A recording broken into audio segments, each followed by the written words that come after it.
August 15న ప్రధానమంత్రి నరేంద్ర మోదీ ఏ జాతీయ భద్రతా మిషన్ను ప్రకటించారు? మిషన్ సుదర్శన్ చక్ర. భారతదేశం 2035 నాటికి శత్రు దాడులను తటస్థీకరించడానికి మాత్రమే కాకుండా బలంగా ఎదురుదాడి చేయడానికి కూడా స్వదేశీ వాయు రక్షణ వ్యవస్థను అభివృద్ధి చేస్తుందని ప్రధానమంత్రి నరేంద్ర మోదీ 15 ఆగస్టున స్వాతంత్ర దినోత్సవ ప్రసంగంలో తెలిపారు. శ్రీకృష్ణ జయంతి సందర్భంగా ప్రకటించిన ఈ మిషన్ను శ్రీకృష్ణుని పౌరాణిక కవచం గౌరవార్థం అయిన సుదర్శన చక్రం అని పిలుస్తారు. 15 ఆగస్టున ప్రారంభించబడిన ప్రధానమంత్రి వికసిత్ భారత్ రోజ్గార్ యోజనని ఏ సంస్థ నిర్వహిస్తుంది? ఉద్యోగుల ప్రొవిడెంట్ ఫండ్ ఆర్గనైజేషన్. కేంద్రం ఆగస్టు 15న ప్రధానమంత్రి వికసిత్ భారత్ రోజ్గార్ యోజనని ప్రారంభించింది. ఉద్యోగుల ప్రొవిడెంట్ ఫండ్ ఆర్గనైజేషన్ ద్వారా నిర్వహిస్తుంది. 15 ఆగస్టు తర్వాత మొదటిసారి ఈ ఈపీఎఫ్ఓ నమోదు చేసుకున్న సంస్థల్లో చేరి నెలకు 1,00,000 వరకు సంపాదించే ఉద్యోగులు అర్హులు. వారు 2 వాయిదాల్లో 15,000 రూపాయల వరకు అందుకుంటారు. 6 నెలల ఉద్యోగం తర్వాత మొదటి విడత చెల్లించబడుతుంది. ఇక రెండవ విడత 12 నెలల తర్వాత ఇవ్వబడుతుంది. 2025లో అక్రమ వలసలు మరియు జనాభా మార్పులను పరిష్కరించడానికి ఏ జాతీయ మిషన్ను ప్రధానమంత్రి నరేంద్ర మోదీ ప్రకటించారు? Demography mission. ప్రధానమంత్రి నరేంద్ర మోదీ తన స్వాతంత్ర దినోత్సవ ప్రసంగంలో అక్రమ వలసలకు వ్యతిరేకంగా హెచ్చరించారు. ఇది దేశ జనాభాకు ముప్పు కలిగిస్తున్నది. అక్రమ వలసదారుల వల్ల కలిగే ప్రమాదాల నుండి దేశాన్ని రక్షించడానికి ఒక జనాభా మిషన్ను అనగా డెమోగ్రఫీ మిషన్ కూడా ఆయన ప్రకటించారు.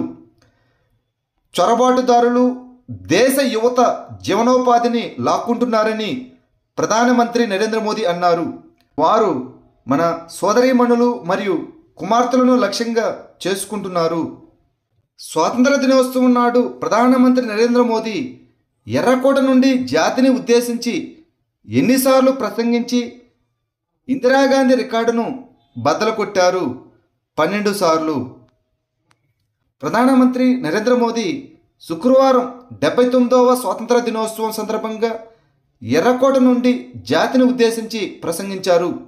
ఈ సందర్భంగా వరుసగా 12వ ప్రసంగం చేశారు మరియు ఆగస్టు 15న వరుసగా అత్యధిక ప్రసంగాలు చేసిన మాజీ ప్రధాని అయిన ఇందిరాగాంధీ రికార్డును అధిగమించారు. ఇందిరాగాంధీ తన పదవీ కాలంలో వరుసగా 11 స్వాతంత్ర దినోత్సవ ప్రసంగాలు చేశారు. ఇక పండిట్ జవహర్లాల్ నెహ్రూ ఇప్పటికీ మొత్తం 17 ప్రసంగాలతో వరుసగా అత్యధిక ప్రసంగాలు చేసిన వ్యక్తిగా ఉన్నారు. International council on mining and metals అనగా ICMMలో చేరిన భారతదేశంలో మొదటి కంపెనీ ఏది? Hindustan zinc limited HZL. Hindustan zinc limited international council on mining and మెటల్స్లో చేరిన మొదటి భారతీయ కంపెనీగా అవతరించింది. ఈ ICMM అనేది యూకేకి చెందిన ప్రముఖ మైనింగ్ మరియు మెటల్ కంపెనీల సహకార సమూహం. స్థిరమైన అభివృద్ధికి పరిశ్రమ యొక్క సహకారాన్ని పెంచడం మరియు బలమైన పర్యావరణ మరియు సామాజిక పనితీరును ప్రోత్సహించడం దీని యొక్క లక్ష్యం. ఇటీవల కనుగొనబడిన అతిపెద్ద వైరస్ PEL-1 ఇది అత్యంత పొడవైన వైరల్ తోకను కలిగి ఉంది. ఇది ఏ సముద్ర జీవికి సోకుతుంది? డైనోఫ్లాగెలేట్ ఫెలాగోడినియం. ఉత్తర పసిఫిక్ ఉష్ణమండల గైరులో అపూర్వమైన పొడవైన తోక కలిగిన PEL-1 అనే భారీ వైరస్సును శాస్త్రవేత్తలు కనుగొన్నారు. ఈ వైరస్సు పెలాగోడినియం ప్లాంక్టన్కు సోకుతుంది మరియు 2.3 మైక్రోమీటర్ తోకను కలిగి ఉంటుంది. ఇది హోస్ట్ సెల్ అటాచ్మెంట్కు సహాయపడుతుంది. కార్గిల్ ఆఫ్రికాట్లు అంతర్జాతీయంగా ఏ దేశంలో ఆరంగేట్రం చేశాయి? Saudi Arabia. భారతదేశ 79వ స్వాతంత్ర దినోత్సవం నాడు కార్గిల్ ఆఫ్రికాట్లు సౌదీ అరేబియాలో అంతర్జాతీయంగా ఆరంగేట్రం చేశాయి. ఇది భారతదేశ వ్యవసాయ ఎగుమతులు మరియు వన్ డిస్ట్రిక్ట్ వన్ ప్రోడక్ట్ ఇనిషియేటివ్కు ఒక ప్రధాన మైలురాయిని సూచిస్తుంది. వ్యవసాయ వాణిజ్యం ద్వారా భారతదేశం సౌదీ అరేబియా సంబంధాలను బలోపేతం చేయడానికి భారతదేశం యొక్క ప్రోత్సాహాన్ని ప్రదర్శిస్తుంది. లడఖ్ రైతులకు ప్రయోజనం చేకూరుస్తుంది మరియు భారతదేశం యొక్క ప్రపంచ వ్యవసాయ బ్రాండ్ను పెంచుతుంది. ఇటీవల కనుగొనబడిన వాలేసియన్ హోమినిడ్ల పురాతన కళాఖండాలు ఎక్కడ ఉన్నాయి? సులవేసి ద్వీపం, ఇండోనేషియా. శాస్త్రవేత్తలు ఇటీవల ఇండోనేషియాలోని సులవేసి ద్వీపంలో పురాతనమైన వాలసియన్ హోమినిడ్ల యొక్క సాధ్యమైన కళాఖండాలను కనుగొన్నారు. ఆస్ట్రేలియా మరియు ఇండోనేషియాకు చెందిన పురావస్తు శాస్త్రవేత్తలు దక్షిణ సులవేసిలోని సోపింగ్లో చిన్న సాధనాలను కనుగొన్నారు. వీటిని చిన్న జంతువులను కత్తిరించడానికి మరియు రాళ్లను చెక్కడానికి ఉపయోగిస్తారు. ఈ వాలనేసియా తూర్పు ఇండోనేషియాలోని ఒక ప్రాంతం. ఇందులో సులవేసి, లాంబాకు, ఫ్లోర్సు, తైమూర్ మరియు సుంబావాలు ఉన్నాయి. ఇటీవల ఏ ఇండోనేషియా ద్వీపంలో 1.48 మిలియన్ సంవత్సరాల పురాతన రాతి పనిముట్లు కనుగొనబడ్డాయి? సులవేసి. ఇండోనేషియాలోని సులవేసి ద్వీపంలో శాస్త్రవేత్తలు వరుస రాతి పనిముట్లను కనుగొన్నారు.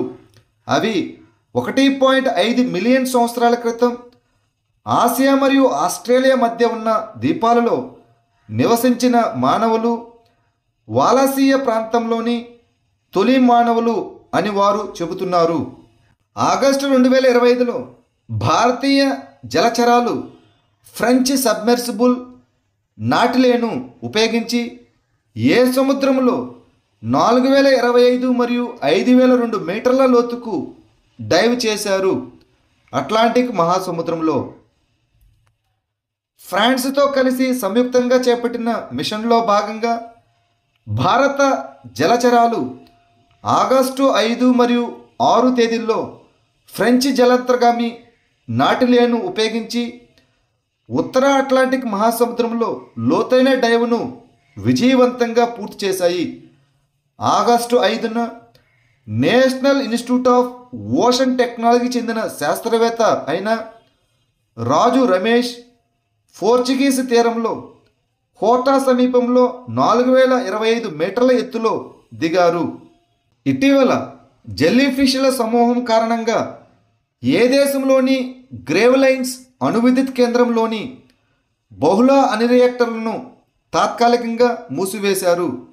ఫ్రాన్స్. ఉత్తర ఫ్రాన్స్లోని గ్రేవ్లైన్స్ అణువిద్యుత్ ప్లాంట్లోని 3 రియాక్టర్లు ఆదివారం సాయంత్రం స్వయం చాలకంగా మూతపడ్డాయని ఫ్రెంచ్ అణు సంస్థ అయిన ఈడిఎఫ్ తెలిపింది. ఇవి పంపింగ్ స్టేషన్ల ఫిల్టర్ డ్రమ్ములు భారీ మరియు అనూహ్య సముద్ర జీవుల సమూహంతో నిండిపోయాయి. కేంద్రం ప్రతిపాదించిన కొత్త జిఎస్టి నిర్మాణంలో ఎన్ని ప్రధాన పన్ను స్లాబ్లను ప్లాన్ చేశారు? 2. కేంద్ర ప్రభుత్వం ప్రస్తుత 12% మరియు 28% రేట్లను భర్తీ చేస్తూ 5% మరియు 18% అనే 2 ప్రధాన స్లాబ్లతో సరళీకృత వస్తువులు మరియు సేవల పన్ను నిర్మాణాన్ని ప్రతిపాదించింది. పొగాకు మరియు ఆన్లైన్ గేమింగ్తో సహా ఎంపిక చేసిన లగ్జరీ మరియు డీమెరిట్ వస్తువులపై ప్రత్యేక 40% పన్నుతో పాటు ప్రతిపాదించింది.